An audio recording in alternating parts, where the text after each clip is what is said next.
Magandang gabi Pilipinas, live mula sa Pag-asa Weather and Forecasting Center. Ito na po ang latest sa lagay. Mga kababayan, ayon po sa forecast ng Pag-asa, patuloy po sa pag-iral ang southwest monsoon o hanging habagat. At yan po ay partikular na makakaapekto dito po yan sa atin sa buong Luzon. Pero alam nyo ba, meron po tayong namataan na naman na panibagong low pressure area. At yan po ay namataan kaninang 4 p.m. sa layong 560 kilometers west of Sinait, Ilocos Sur. At yan naman po ay nasa labas pa naman ng ating Philippine Area of Responsibility. At para po sa mga susunod na oras, inaasahan po natin sa lagay ng ating panahon dyan po sa may Batanes, ganoon din po sa may Calayan ng Mabuyang Group of Islands, pati na rin po dito sa bahagi po ng Ilocos Region, Cordillera, pati na rin po dito sa may Central Luzon, ang pagkakaroon po ng monsoon rains o yan po yung mga pag-ulan na dulot nito nga southwest monsoon o yung hanging habagat. Samantala dito naman sa atin sa Metro Manila, asa natitirang bahagi po ng Luzon, magkakaroon po tayo ng occasional rains o yung pong paminsan-minsan mga pag-ulan.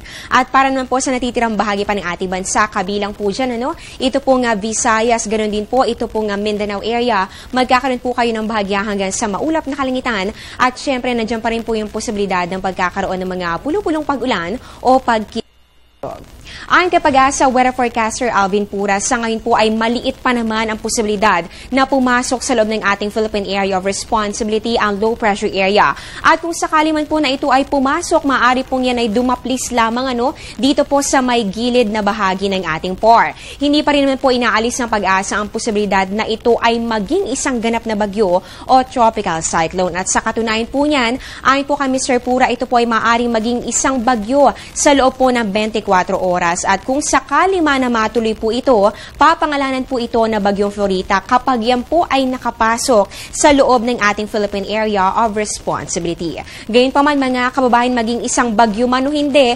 pinapalakas pa rin po nito ang hanging habagat o yung southwest monsoon, kaya asahan pa rin po natin ang mga pag-ulan at pagkidlat, pagkulog, lalong-lalo na nga dito po yan sa kanlurang bahagi ng ating bansa.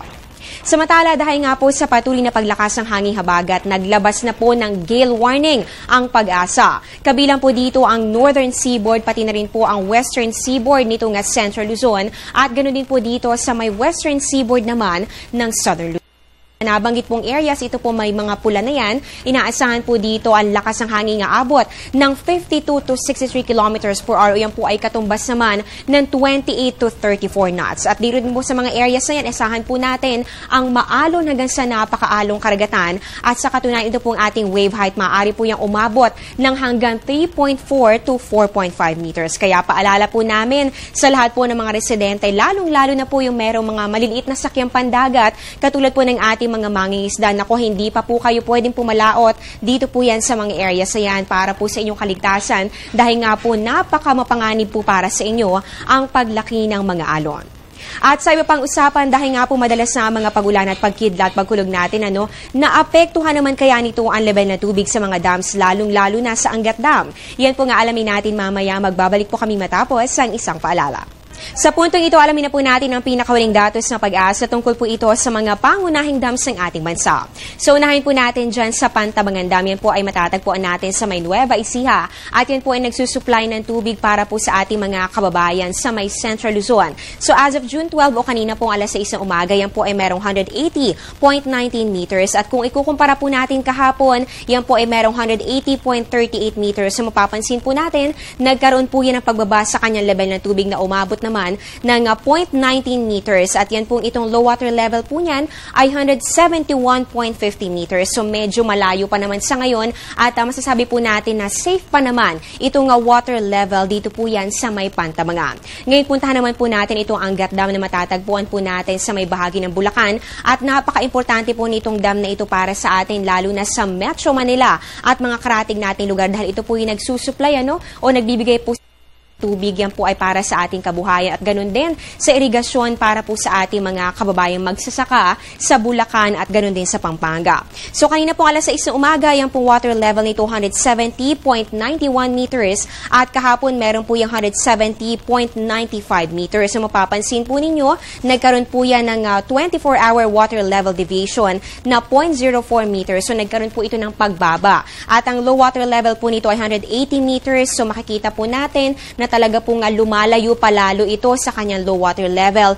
Pero ang magandang balita naman po dito, no, kung ikukumpara po natin itong mga nakalipas sa araw, ay mas maliit naman po yung amount ng inibinaba po nito sa kanyang water level. At patuloy po nating babantayan kung sa mga susunod kayang mga araw ay tumaas pa itong level ng tubig dito po yan sa Angat Dam. Dahil nga po nakakaranas na po tayo ngayon na madalas sa pag-ulan at pagkidlat paggulo.